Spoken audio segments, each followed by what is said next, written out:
bilan d'une loi, c'est toujours un sujet délicat. Je le dis aussi en tant que juriste. Dans un pays comme la France, on a souvent tendance à imaginer que les lois vont entraîner des transformations sociétales.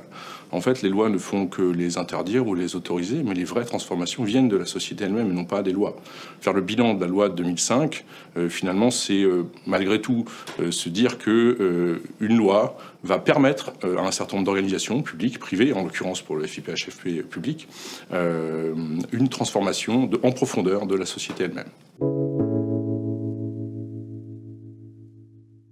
Il y a une action qui me tient précisément à cœur, qui est celle de l'éducation et de la formation. Bien sûr, j'ai bien conscience du fait que les étudiants, par exemple, ne sont pas totalement éligibles au financement du FIPHFP. Pour autant, ces futurs fonctionnaires dans les différentes fonctions publiques, il faut bien les former à un moment, quelque part, d'abord à l'école, puis ensuite à l'université ou dans des écoles supérieures. Et il me semble que ce qui me tiendrait le plus à cœur serait qu'effectivement, ces questions viennent prendre l'être humain, l'individu, femme, homme, en amont de son entrée dans le monde professionnel, de manière à ce que l'appareil de formation lui-même soit prêt et adapté à la diversité de ces situations de handicap. Les mots qui caractérisent le mieux le FIP et son action, il me semble que dans un premier temps, j'en parlais en ouverture sur la question du bilan d'une loi. Une loi ne transforme pas en elle-même les organisations ou la société. En revanche, un fonds comme le FIPHFP est pour moi un catalyseur, et c'est le mot que je retiendrai, un catalyseur de cette transformation de la société.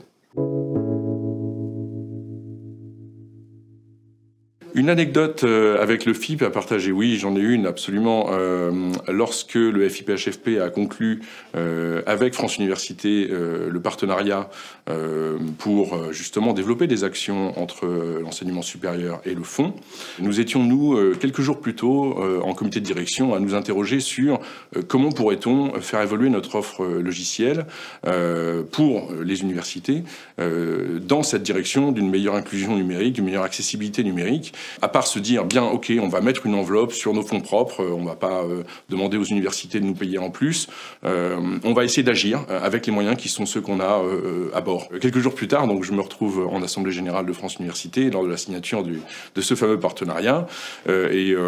juste après l'intervention de la collègue du fonds qui était à la tribune, je suis allé m'asseoir à côté d'elle en disant, madame, on ne se connaît pas, nous avons des choses à faire ensemble, et il me semble que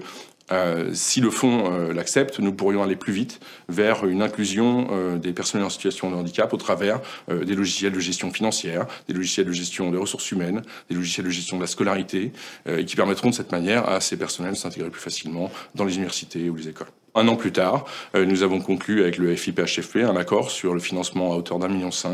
de la transformation de toute notre suite logicielle, de manière à ce que les collègues demain qui travaillent en université aient des solutions qui leur permettent de travailler convenablement. Pour le FIP, dans les prochaines années, je lui souhaite avant tout que son budget soit maintenu, voire augmenté, de manière à augmenter et accélérer la transformation qu'il opère.